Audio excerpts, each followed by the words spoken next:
One of the biggest things in solar that people talk about is the return on investment. Now, return on investment can be seen two ways because a lot of people go and do solar for financial reasons. One is that how soon does it take for me to get my money back that I invested in the first place?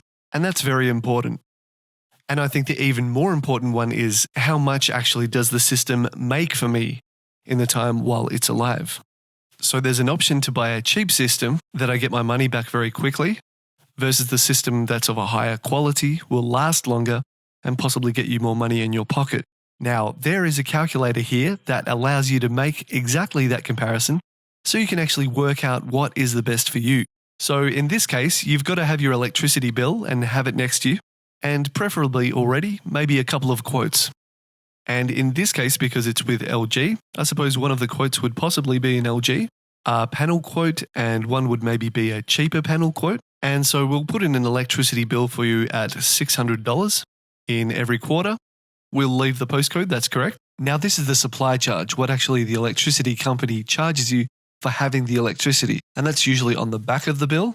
It tends to be like 90 cents and you multiply that with about 90 days. So in this case, it's gone up from the $75 that is sitting there to about $80.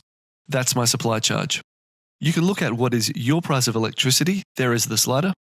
And in our area, on my bill, I'm paying 28 cents. The feed-in tariff, which is the money for the solar power that you did not use and sent back into the grid, currently ranges between 6 and 8 cents. So I'm getting paid for my energy retailers 7.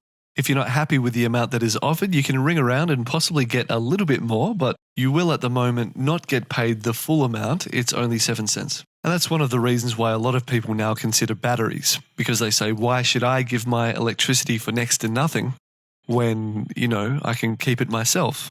Now, this lifestyle slider is very important. This actually determines how much electricity that you are likely to use over the life of the system and each day. In other words, if you put your washing machine on in the morning as you leave, then you'd use your solar to run the washing. If you would have put the dishwasher on at night, then you would have actually not been able to get solar to run it. But if you put it in the morning after the dinner party, then your solar will run it. For many people, it is somewhere between the 50 and 70% of the solar they will use themselves, depending on the size of the system. So I would argue that at the moment in my case, if I go, well, let's say for a 5 kilowatt system, use my consumption pattern, I will use 60%. And 40% of the electricity will go out because in those times when it's generated, I won't be in the house.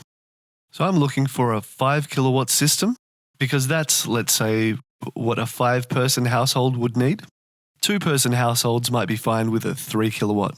Now, I've got a quote here for an LG system at $8,450. The degradation rate for the panel is correct. That's what the LGs are.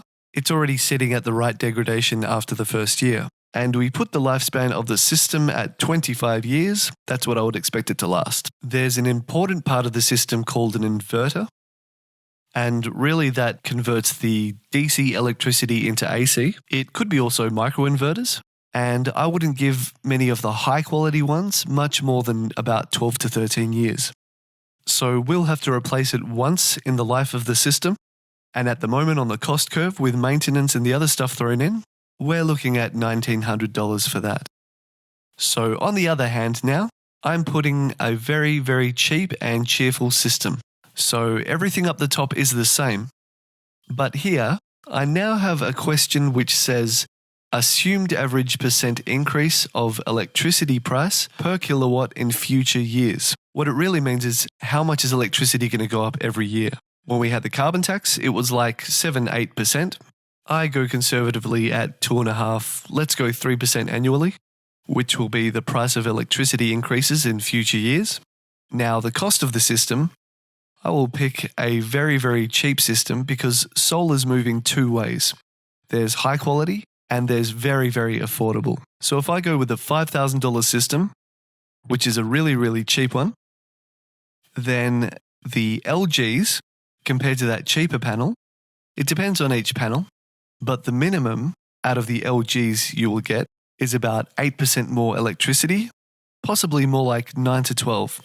But actually, if that's a cheaper panel, it will also give you less electricity per kilowatt.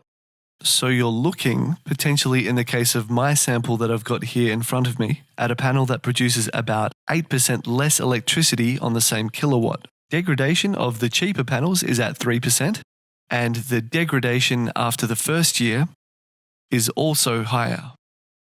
Now, the cost of the inverter replacement is going to be like this. The inverter of the cheaper varieties, you would be lucky to get 5 or 6 years out of it. So at 5 or 6 years, let's say if you learnt the lesson and said, okay, I'm going to go for a good inverter, then at that 5-6 year time frame, you'll actually have to spend your $1,900 for the inverter replacement.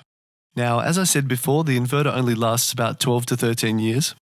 In most cases, and in very optimistic cases, really. Which means you're going to be up for another inverter at year 17. 17 years, that's possibly when the inverter dies. You'll say, look, I'm not going to replace it.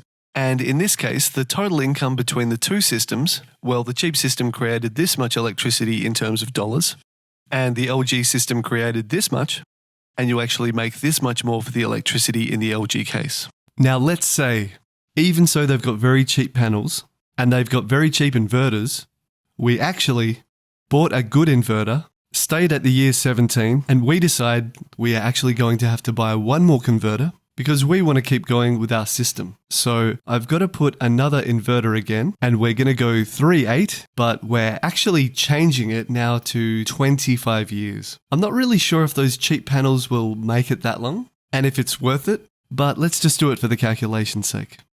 Now, if I do this, even in this particular instance, I'm actually still overall better off financially with a quality system.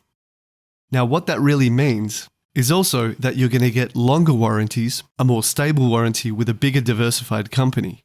So it's possibly worthwhile to spend a little bit more at the beginning to actually get a better outcome at the end. But what this calculator also clearly shows you is how much money you're going to likely earn every year. It accumulates it. So the total benefit out of the solar is 33 grand. But by the time you've taken off the maintenance cost and you've taken the cost of the system, what it has added to your end pocket will be approximately these amounts.